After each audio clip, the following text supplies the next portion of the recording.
Hi, this is Tim Whiting. So most people know that New York City is the financial capital of the world.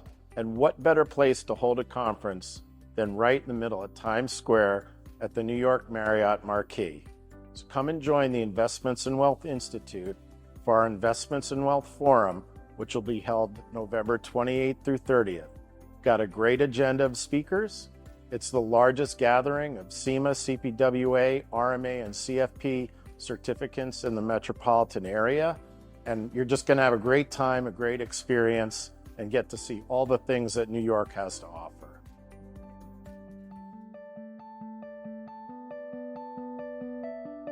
We're proud to welcome you to the Exceptional Advisor podcast series, brought to you by the Investments in Wealth Institute. This series aims to help you to better serve your clients, differentiate yourself from the competition, and enhance your ability to communicate those differences. Hi, I'm your host, Bob Powell.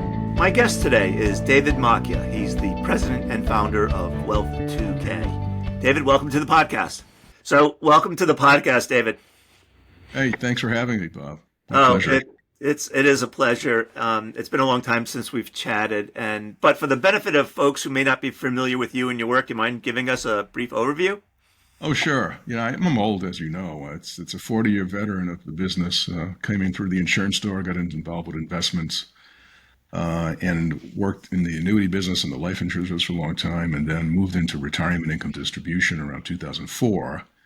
And created a program called the Income for Life model, which was the first web-based solution for retirement income distribution. So I've been involved in the retirement income space for a long time, including with the RMA, as you well know. And more recently, very much involved with thinking about AI and the implications of AI. Yeah, just the sort of the subject we're talking about. Yeah, well, that's what caught my attention. I read an article that you just wrote for Advisor Perspectives called Why AI Poses a Mortal Threat to Financial Advisors. And I'm eager to have you walk us through it and maybe help advisors figure out what this threat is and what they can do perhaps to combat that threat. Sure. Well, let me explain why I think it's a threat. There's three reasons. First is economics. When an AI advisor is functional and available to the public, and when I say functional AI advisor, I mean appearing in human form, able to carry on a dialogue with someone in real time, able to understand questions, answer questions, recommend a strategy, recommend a product, that's when it becomes a threat. Because the AI financial advisor will be supported by a business model that's incompatible with the financial system that supports human advisors. AI advisors won't need to be paid. So the individuals who will be behind these businesses will be able to extend products and services at an economic level that human advisors typically could not even think about equaling. So economics is a real issue. The second thing is psychology. It's absolutely certain, it's been studied for 6 or 7 years now, that human beings respond increasingly like they do to other humans when the AI avatar or robot, for example, in Japan's case, people have pet robots in Japan, they're emotionally attached to them. But when the AI avatar looks human, people tend to respond to them as they do to human beings. And so there's an article in January of this year talking about AI chatbots becoming the therapists of the future. Now, if you think about the intimacy that has to exist between a patient and a therapist, and then it follows along that AI can become a therapist, then I'd say, well, why can't it become a financial advisor? Well, I think it can. This has been studied for a long time, as I said, and when people respond to an AI like they do to a human being, there's a name for it. It's called the uncanny valley effect. And you can read about it, it's easy to see. But it's a real thing, and therefore I think it becomes a bit of a threat. The third is novelty. The experiences that can be created in the future around AI advisors will be intriguing to people, I believe. It will be interesting. The AI advisor will have infinite patience. The AI advisor will listen. I've written a lot and worked a lot on the challenges of men dealing with boomer women. As you know, males are fired in 7 out of 10 cases by boomer widows within 1 year of the husband passing. One of the reasons is the feeling that there was no authentic relationship between the male advisor and the widow. Well, guess what? I think women will create relationships with AI advisors, right? We'll see. But it's potentially a threat. So these things, I think, they accumulate to a lot. And we can talk about why advisors, I think, will be competent as well. But that's how I think about it. Now, am I happy about it? No, I'm not happy about it. And I think it needs a defense. And I think the defense can be created. I don't see human advisors losing the prominence. Maybe some will, but most of them won't, if they're able to match the novelty, and if their UX, their user experience, is able to stand up against what the AI is creating. So those new offerings are going to be exciting. They're going to have a really cool UX. The human advisor has to, up the game. Yeah. Now, I know in your article you talked about how you asked ChatGPT if humans will become comfortable working with AI financial advisors. But before we get to that, just a couple of things about the comfort level or sort of like the evolution of AI. And I think, part of it has to do with the introduction of robo-advisors and people's comfort level in having a robot manage their money. But also the notion that, at least in the case of where we are today, that the robot was insufficient, right? The robot advice was insufficient. Many of these companies also started introducing the human advice element into their offering because of what they noticed that investment management may not be the end all be all. Right. I think that's true. That's very true. But what's coming down the road, what's being worked on as we speak here, is something different. It's the merging of expert systems, of models that have vast specific knowledge of financial planning, investment management, tax strategies, risk mitigation strategies, being linked with a human interface, human-like interface, creating what I would call a digital human. That's the next term that people are going to be using for this, digital humans. So digital humans empowered with all of that knowledge behind them. And think about it, no human being can match the knowledge that the AI advisor will have. Imagine being able to know everything about every sophisticated investment strategy ever created, every tax strategy. So what is coming is not representative of what's available today. Yeah. So before we talk about what's coming and sort of the answers about comfort levels, I want to share this anecdote with you. As many folks know, I serve as the editor and publisher of Retirement Daily on the Street. We've been running a series called Man vs. Machine, where we ask Perplexity or Bard or ChatGPT a personal finance question and then ask an expert to critique it. Yep. And what we have found is that some of the answers, that in every answer, some of it's correct, some of it's dead wrong, and then there are some significant, serious material admissions. And so today, my thought is I would never trust AI with any personal finance question, given the sort of the uncertainty of what you'll be getting, and also given the possibility, at least in the case of ChatGPT, that there's a date cutoff to its knowledge base, right? It doesn't know, for instance, that Secure Act 2.0 has been passed or what the marital estate deductions are currently, et cetera, et cetera. Yeah. Well, I think you're exactly right. I agree with you completely that it's very limited and it's very insufficient and it shouldn't win your confidence, right? But what's coming is not that. What's coming is, if you can imagine the smartest experts, the people with the highest level of knowledge, the people who would be checking today and pointing out that ChatGPT is incorrect, that same level of knowledge transferring into an avatar and being able to come to the consumer with that expertise. Yeah. That's where it gets a little dicey and a little scary, I think. Yeah. So what's interesting, David, as I'm listening to you talk is, at least from my perspective, there are no best practices in the financial profession per se, right? What you get may differ from insurance agent to financial advisor to banker to someone else. And all of these folks are regulated perhaps by different entities. They have different business models. They have different compensation models. They have different motives and agendas.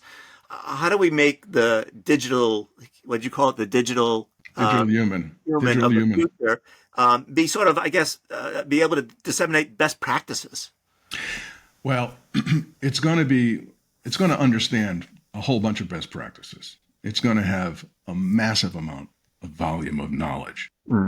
Now, I think there are a lot of things that are going to have to be worked out, including compliance, right? Yeah. A lot of things that are going to have to be worked out. But there's going to be a big financial incentive behind these things. There people are going to want to do this. And, think about it. How many people in America never get a chance to meet with a financial advisor? Yeah. But everybody can meet with a digital human advisor. So there's going to be an opportunity perhaps for new businesses to emerge that are able to serve markets that have never been served by a human advisor. These are going to be new challenges. It's going to imply a lot of technical issues that have to be worked out, compliance issues and other regulatory issues. But I think no one should be complacent about this because, listen, even ChatGPT, with all its foibles and weaknesses, it's got an IQ of 155, right? It passed the bar exam. So, what's the IQ going to be in 6 months? Yeah. Will it be 175? Will it be 200? Yeah. This is an issue we're going to have to figure out. And it's going to make an incursion into financial planning, into insurance, into investment management. It is inevitable in my view. Yeah. All right. So walk us through, you asked ChatGPT if humans will be comfortable working with AI financial advisors, and you showed its responses in the article. Maybe walk us through some of the high points. Well, I'll give you the bottom line. It thinks it's better than us, because it says it doesn't have the foibles, the emotional weaknesses, the prejudices that we have, but it has the perfect algorithm to be better than a human. Which I thought was kind of interesting that it would come back with that response.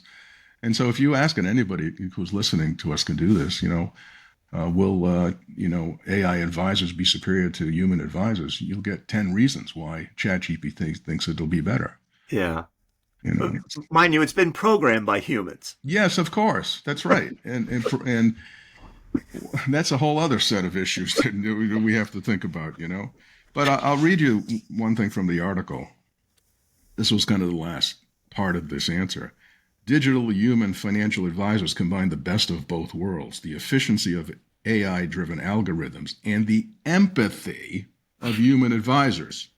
As people become accustomed to interacting with AI in various aspects of their life, acceptance of digital human advisors will grow. And I said to myself, how arrogant, Empathy? Really? Right. Empathy. Right. So it can be us, but we can't be it. All right. A bit disturbing. At the least. But don't you think it's better that we talk about it and explore I think we should. it? For sure. We need to talk about it. We need to understand the threat and the opportunity that exists because of it. Right. And we should talk a little bit about the defense and, let's talk about that. So I worry about a couple of things. I worry about the fact that there'll be a true novelty to this. People will like going to talk with the AI advisor and be fascinated by it. So I think there's going to be a fascination competition. Human advisors are going to have to look better than they do on the web. The experience that they deliver on the web is going to have to be better. It should incorporate AI elements. It should have avatars. It should be cooler. It should create an experience that is enjoyable for people and that will stand up to the competition of what the AI advisor will do. And I think that's all perfectly doable. I'm working on it in several different venues with new products, but it's something that I think has to happen. If you look at most advisors' presence online, it's not going to stand up to what needs to happen going forward. Yeah. I guess one question would be, does it need to, in the sense that the clients that they have may not leave because of AI? They may have trouble attracting new clients, but perhaps they won't lose clients because their online persona is not competitive. So this is interesting. I would think if an advisor is doing a good job and making his clients satisfied, then he or she is not going to be losing many clients to this. Now, let's imagine that there is an intriguing, attractive AI alternative, and someone says, "Did you try that, John?" And John has a human advisor, and then John gets over there and tries it and realizes that there's things there that the human advisor has never been able to, address or can't match the value proposition. I think that there'll be some leakage into that. I also think that advisors who just reflectively reject AI, who say, "I'm not changing at all," stand to lose clients more than advisors who recognize that they have to, change the UX, the user experience. Yeah. So we talked about the threat. What is the opportunity here? So, well, I think the opportunity is to, incorporate artificial intelligence to create a great experience that captures the imagination of prospective clients. We have a solution that we've built called AI Annuity Assistant. So what I'm working on is, 4 different variations of this. A platform for annuity producers, a platform for life insurance agents, a platform for financial planners, a platform for retirement income, and a 5th one for boomer women's retirement income. Mm-hmm. In creating experiences that incorporate avatars that, create an entertainment value, kind of a surprise and intriguing value. So bringing new technology, new experiences for people to see that they haven't seen before, getting there before the AI advisor even emerges, probably in 1 year, will help human advisors attract new clients. Yeah. It's all about UX, user experience. To me, that's going to be everything going forward. Yeah. So when I talk to FAs, they talk about, I guess, AI in 2 ways. One is sort of the client experience. The other is, how do I use AI in my practice, whether it's for investment management, for marketing, for compliance, for operations, for compensation, right? I mean, do you see a world in which AI plays a role internally, not just externally? 100%. I think there'll be lots of investment around business process automation and improving, efficiency in a lot of areas. I think that's going to happen anyway. And I don't need to play in that game. My contribution here to advisors will be on what do they look like when somebody comes to meet them virtually. When somebody comes to their online presence, I want it to be impressive as heck. Yeah. So one of the things I think about, David, when I think about AI and sort of the future that you've described here, is Ted Williams got into the Hall of Fame batting 400, but I think AI will have to bat 1,000 in many ways to sort of really prove its worth. Is that fair to say? I wish I had a crystal ball. But I think the danger is that AI grows so smart. For example, for years, many years ago at the Retirement Income Industry Association, we had a speaker come named Ray Kurzweil. Who ended up being the chief of innovation or science at Google, as you know. Brilliant guy, famous guy. And Kurzweil was the first one to talk about melding his brain with the computer. Yeah. Right, which means AI. And I said to myself, really, that's sort of a strange concept. Guess what? I understand it now. Yeah. Because at 155 IQ, going to 175, 195, 210, 235, it becomes so smart that we can't keep up with it.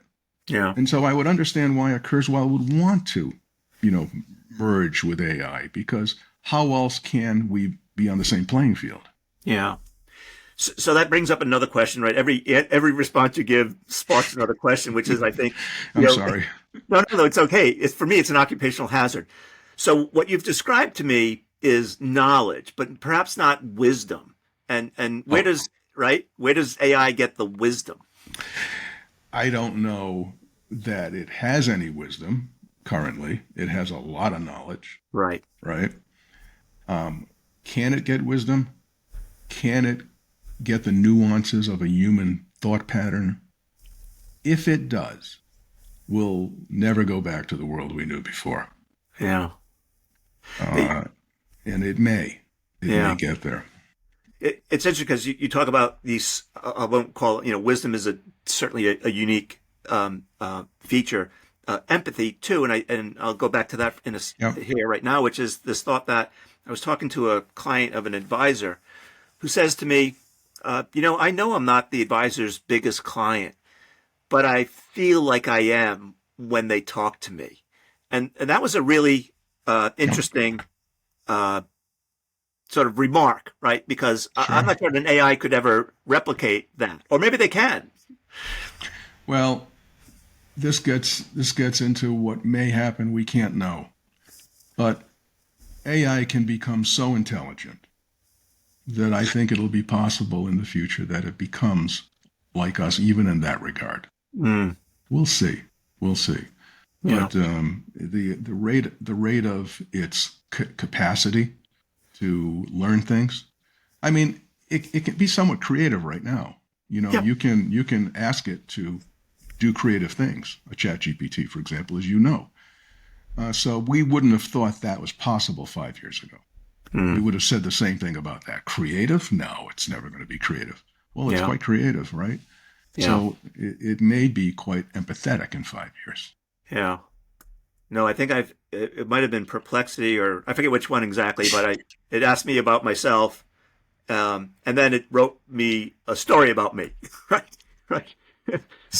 What did you grade it? Well, it wasn't it was fine, but it was, it was an interesting exercise to have it like write a story based on what I had told it about myself. Sure. Yeah. And how would that story be better, 2 years from now or 6 months from now when it's twice as smart as it is today?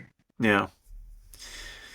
So, all right. So here we are. We're what, 5, 10? How many years away before this becomes a reality that you've crystal balled it? So the AI advisor, capable of having a dialogue, appearing in human form, and answering questions, and offering up a first level plan or a strategy to a client or a prospect, I think we'll see that sometime in 2024, before the end of 2024. Wow. Now, will it have the ability to necessarily read our emotions? No, but I know that's being worked on. They're working on that now at MIT Media Labs. Yeah. So maybe in 2 years or 3 years, that comes into it as well. So there will be, like I said, a functional advisor, right? It won't be perfect in all likelihood, but I'm not even thinking about that. I'm thinking about once that is introduced, it now is on a pathway of ever increasing capability and ever increasing intelligence. Yeah. And we have to think about what the implications of that are going forward. Yeah. All right. So once again, you sparked another question, which is when I think about the financial advice profession, the one term that people always sort of bring up is the trust factor, right? Like that seems to be the thing that sort of separates really, really good advisors perhaps from less good advisors. When you think about, I'm trusted by my clients. Will AI reach that level of trust, do you think, too? If you ask ChatGPT right now, it says it already is more trustworthy. So not by me. Right, not by you, nor me. But I think so. If the experience that it is giving is confidence building, if it's able to make people feel that they're getting value from it, then I think it will win trust. I absolutely do.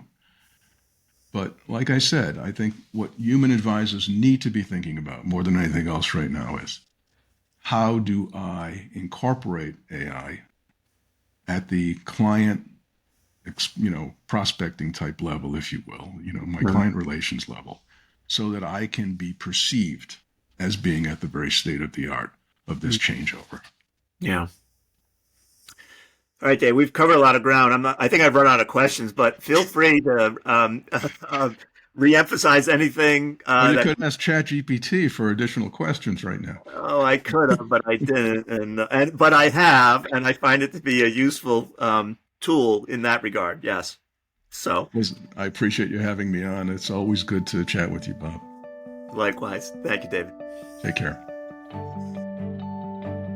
Thank you for listening to the Exceptional Advisor podcast brought to you by the Investments and Wealth Institute.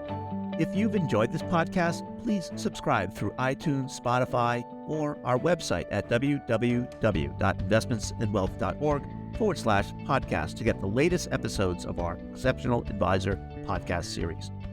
For additional resources, updates on events, and exclusive membership deals, visit www.investmentsandwealth.org.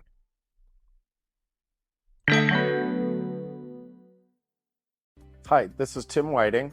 So most people know that New York City is the financial capital of the world. And what better place to hold a conference than right in the middle of Times Square at the New York Marriott Marquis. So come and join the Investments and Wealth Institute for our Investments and Wealth Forum, which will be held November 28th through 30th. Got a great agenda of speakers. It's the largest gathering of SEMA, CPWA, RMA, and CFP certificates in the metropolitan area. And you're just going to have a great time, a great experience, and get to see all the things that New York has to offer.